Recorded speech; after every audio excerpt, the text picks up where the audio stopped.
జపాన్ని గనక చేస్తూ ఉన్నట్లయితే ఆ గ్రహ దోషాన్ని పోగొట్టుకోవడానికి ఆస్కారం ఏర్పడుతుంది. మృత్యుంజయుడు అంటే కేవలం మృత్యువు రాకుండా ఆపేటువంటి వాడని అర్థం కాదు. గ్రహ దోషాలు కూడా తీసివేసేటువంటి వాడు. త్రయంబకుడు అంటే 3 నేత్రములు కలిగినటువంటి వాడు అని అర్థం. భూత, భవిష్యత్, వర్తమానములు మూడింటిని కూడా తెలుసుకోగలిగేటువంటి కాలజ్ఞానం ఈ మంత్రం వల్ల కలుగుతుంది. అందుకనే నిత్యము కూడా 1000కి తక్కువ కాకుండా ఈ మృత్యుంజయ మంత్రాన్ని కనుక జపం చేస్తూ వచ్చినట్లయితే రాబోయే రోజుల్లో శుభమున్నా లేక రాబోయే రోజుల్లో కీడున్నా రెండింటినీ కూడా మన మనస్సుకు ఎవరో చెప్తున్నట్టుగా తడుతూ ఉంటాయి ఆలోచనలన్నీ కూడా. అంతటి మహత్తరమైనటువంటి భవ్యమైనటువంటి మంత్రరాజమే ఈ మృత్యుంజయ మహామంత్రం. ఆ మహామంత్రాన్ని శ్రవణం చేద్దాం, తరిద్దాం. యజామహే సుగంధిం పుష్టివర్ధనం ఉర్వారుకమివ బంధనాత్ మృత్యోర్ముక్షీయమామృతాత్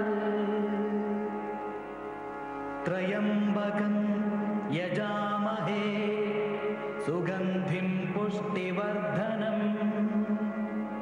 ఉర్వారుకమివ బంధనాత్ మృత్యోర్ముక్షీయమామృతాత్ త్రయంబకం యజామహే సుగంధిం పుష్టివర్ధనం ఉర్వారుకమివ బంధనాత్ మృత్యోర్ముక్షీయమామృతాత్ త్రయంబకం యజామహే సుగంధిం పుష్టివర్ధనం ఉర్వారుకమివ బంధనాత్ మృత్యోర్ముక్షీయమామృతాత్ త్రయంబకం యజామహే సుగంధిం పుష్టివర్ధనం ఉర్వారుకమివ బంధనాత్ మృత్యోర్ముక్షీయమామృతాత్ త్రయంబకం యజామహే సుగంధిం పుష్టివర్ధనం ఉర్వారుకమివ బంధనాత్ మృత్యోర్ముక్షీయమామృతాత్ త్రయంబకం యజామహే సుగంధిం పుష్టివర్ధనం ఉర్వారుకమివ బంధనాత్ మృత్యోర్ముక్షీయమామృతాత్ త్రయంబకం యజామహే సుగంధిం పుష్టివర్ధనం ఉర్వారుకమివ బంధనాత్ మృత్యోర్ముక్షీయమామృతాత్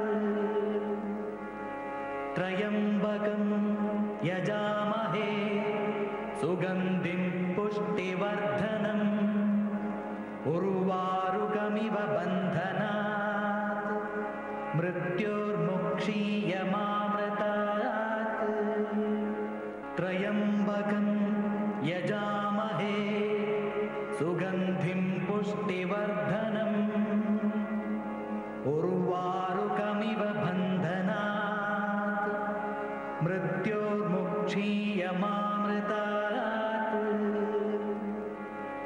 త్రయంబకం యజామహే సుగంధిం పుష్టివర్ధనం ఉర్వారుకమివ బంధనాత్ మృత్యోర్ముక్షీయమామృతాత్ త్రయంబకం యజామహే సుగంధిం పుష్టివర్ధనం ఉర్వారుకమివ బంధనాత్ మృత్యోర్ముక్షీయమామృతాత్